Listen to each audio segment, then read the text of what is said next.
Carlos Rodon, which I mean, some Tiger fans wanted to sign, and I thought that was, but as you mentioned, Chris and Yooper, you guys are pretty adamant about this. Carlos Rodon will start the season on the IL. So also at the same time, they also got Tommy Cahill and Lutz Ravino, who's also on the IL. And keep in mind that Rodon signed a 6-year, $162 million deal. And a lot of teams were scared off about giving him a long-term deal. And again, this is also a team who's not going to have Frankie Montas to start the season. So here's what's going to happen here in the next couple of weeks. Yeah, Yariel Rodriguez. Thank you, Connor, in our chat. So here's what's going to happen. This is going to be the trickle-down effect. How many times are we going to hear, oh, the Tigers should trade? Or, sorry, everybody hates that. The Tigers should trade for, or the Yankees should trade for Erod. Here, already have now, yeah. I also remember a couple weeks ago somebody was suggesting Turnbull to the Yankees for some prospects. Yeah, I mean, this is what happens. Like, it's kind of reminiscent of the James Paxton signing.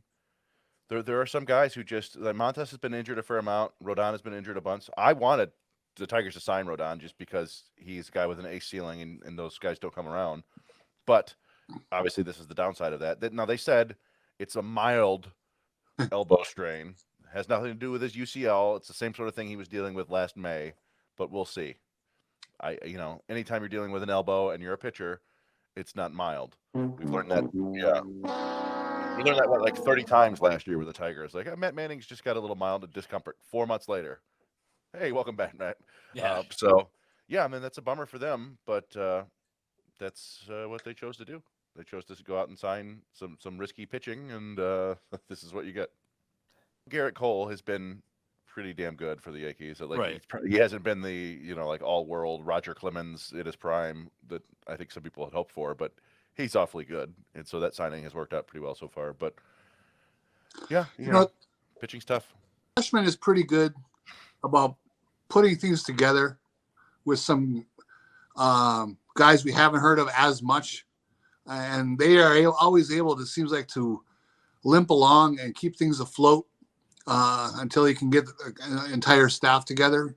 And I wouldn't worry too much. That's why I also don't think really that they're ever going to be looking at Eduardo Rodriguez this spring. I don't think the good teams panic in spring training. I think they try to patch things internally and trust your depth and start the season with that, unless a really great deal comes across your desk. But otherwise, you trust your depth and move forward and add as you go during the season.